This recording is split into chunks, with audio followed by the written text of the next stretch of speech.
avoir participé à une interview sur RFI le 21 juillet 2016, l'accélérateur de projet Résonance Nord-Sud poursuit sa journée presse autour d'un cocktail d'été qui avait lieu à la Maison des Métallos à Paris. On note la présence d'Arley Mackinson pour Fab Afrique, d'Abba Touré pour Business Africa, de Julie Orliac, chargée de mission d'économie sociale et solidaire et de marketing territorial pour la communauté d'agglomération Est Ensemble. L'idée de ce cocktail, en fait, c'était de rencontrer des journalistes et de leur présenter des initiatives qu'on accompagne au sein de Résonance.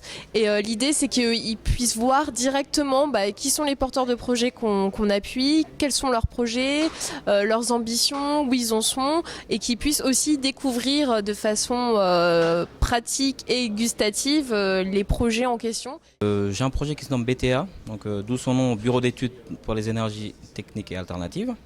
Et on s'occupe principalement justement de tout ce qui est maîtrise de l'énergie et performance environnementale. Donc quand je parle de maîtrise de l'énergie, c'est-à-dire on conseille nos clients dans la réduction de leur consommation énergétique au quotidien. Et quand je parle de performance environnementale, justement, on intervient dans tout ce qui est panneaux solaires photovoltaïques. On leur fournit des kits solaires capables justement de gérer l'alimentation en électricité d'une famille toute la journée. J'étais venu dans le but justement d'écouter les projets de la deuxième promotion que je n'avais pas eu l'occasion de rencontrer jusqu'à présent. Et je dois vous dire que c'est une sacrée belle concurrence parce qu'ils ont des projets très intéressants.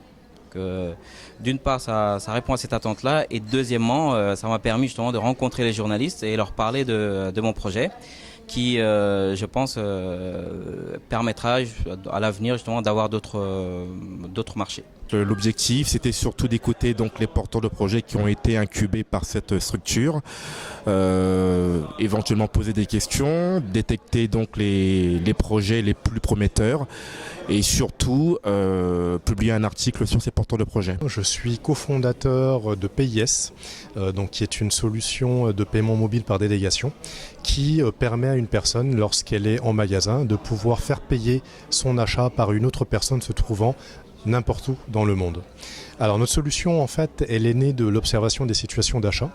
Nous nous sommes rendus compte que bien souvent, la personne qui se trouve à la caisse d'un magasin, donc sur le point d'acheter un bien de consommation, n'est pas celle qui le paye de manière effective. C'est-à-dire qu'il arrive qu'elle soit accompagnée par son payeur qui va venir à ses côtés pour payer l'achat, ou que ce payeur lui ait en amont confié une carte bleue, donné de l'espèce, fait un virement, transféré de l'argent, etc.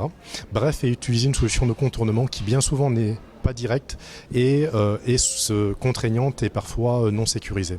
Via PS, nous proposons justement à un consommateur, lorsqu'il se trouve en magasin, de pouvoir faire payer une autre personne qui, elle, se trouve à distance. J'ai été très impressionné par le projet dédié donc aux solutions de paiement, notamment l'entreprise PS.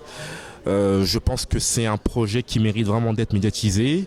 C'est un projet porteur surtout pour la diaspora africaine. Nous, on est heureux d'avoir des personnes comme ça qui puissent écouter les porteurs de projets qu'on appuie et puis aussi leur donner de la visibilité à la fois à eux et puis aussi à nous, puisqu'actuellement, on est en plein 3e appel à candidature sur Résonance et on recherche notre promotion pour mi-octobre. Je suis productrice de chikwang.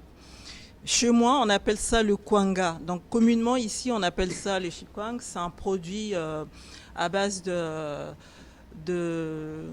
manioc fermenté que l'on cuit dans l'eau et que l'on emballe dans des feuilles de bananier cuits dans l'eau, et ils servent à accompagner des sauces, des grillades, des bouillons. Voilà, c'est une alternative en fait à d'autres féculents.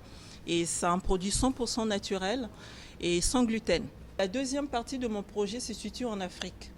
Donc l'idée, c'est de pouvoir produire cette pâte fermentée-là, mais l'industrialiser en fait, pour donc organiser les femmes en coopérative pour pouvoir racheter leurs produits.